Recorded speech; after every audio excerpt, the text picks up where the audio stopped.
আসসালামু আলাইকুম। আমি আপনাদের দেখাবো আজকে যে একটা গুগল শিট ডাউনলোড করে কিভাবে একটা নতুন শিট ক্রিয়েট করা যায়। তার জন্য প্রথমে আমরা যাব প্লে স্টোরে, সেখানে যেয়ে সার্চ বাটনে ক্লিক করব। করার পর আমাদের সার্চের এখানে শিট লিখব, SHEET শিট লেখার পর শিটস অ্যাপসে ক্লিক করব। হ্যাঁ, আমাদের গুগল শিটটি ওপেন হয়ে আমার যেহেতু ডাউনলোড করা আছে, আমি ওপেনে ক্লিক করব। এখানে ইনস্টল না করা থাকলে ইনস্টল করতে হবে।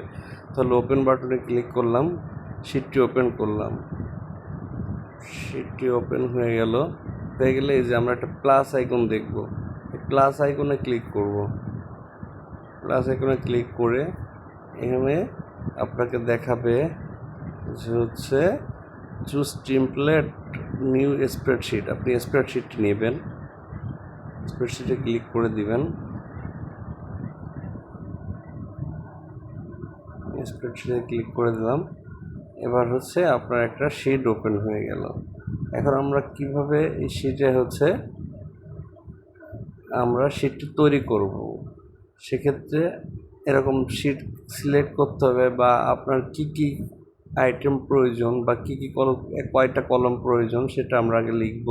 সেক্ষেত্রে আপনি এখানে ধরেন একটা স্টাফ আইডি দিলেন, তারপর দিলেন স্টাফ নেম বা নেম, তারপরে ফাদার্স নেম,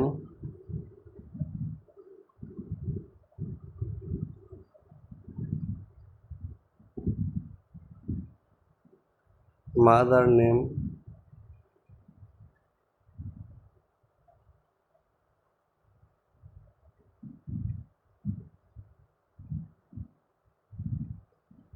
আপাতত এই কয়টাই আমরা লিখলাম। আমাদের এই কয়টাকে আমরা এখন বর্ডার দিয়ে ঘিরে দেব। বর্ডার দিয়ে ঘিরতে গেলে আমাদের কি করতে হবে, এখানে এই কয়টা কলম নেব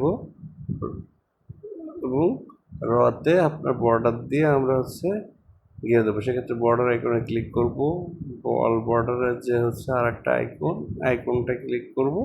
এটা ক্লিক করার সঙ্গে সঙ্গে আমাদের পুরোটা বর্ডার হয়ে যাবে। অর্ডার হয়ে গেল। এখন আমাদের যদি মনে হয় যে আরও একটা কলম আমরা নিতে চাই, সেখানে অন্য কিছু লিখব, সেক্ষেত্রে মোবাইল নাম্বার লিখবো বা এরকম হতে পারে।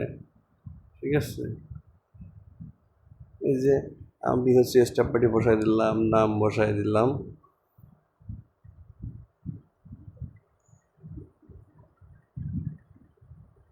ফাদার্স নেম বসাই দিলাম,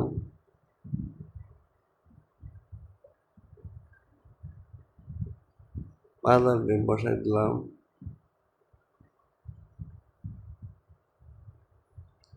এই যে কিন্তু আমাদের একটা সুন্দর একটা শিট তৈরি হয়ে গেল। এখন আমরা মনে করতেছি আরও একটা কলম আমাদের প্রয়োজন, যেখানে আমাদের মোবাইল নাম্বারটা দিব। তাহলে আমরা এই কলমটাকে সিলেক্ট করব, একটু সিলেক্ট করে অল বর্ডার ক্লিক করে দেবো, আমরা মোবাইল নাম্বারটা লিখে দেবো।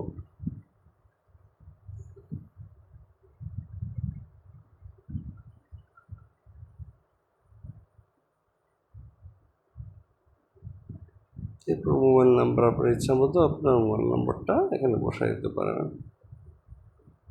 এইভাবে খুব সহজে কিন্তু আমরা গুগল শিটে একটা শিট ক্রিয়েট করে এবং তাতে তৈরি করতে পারি। ধন্যবাদ।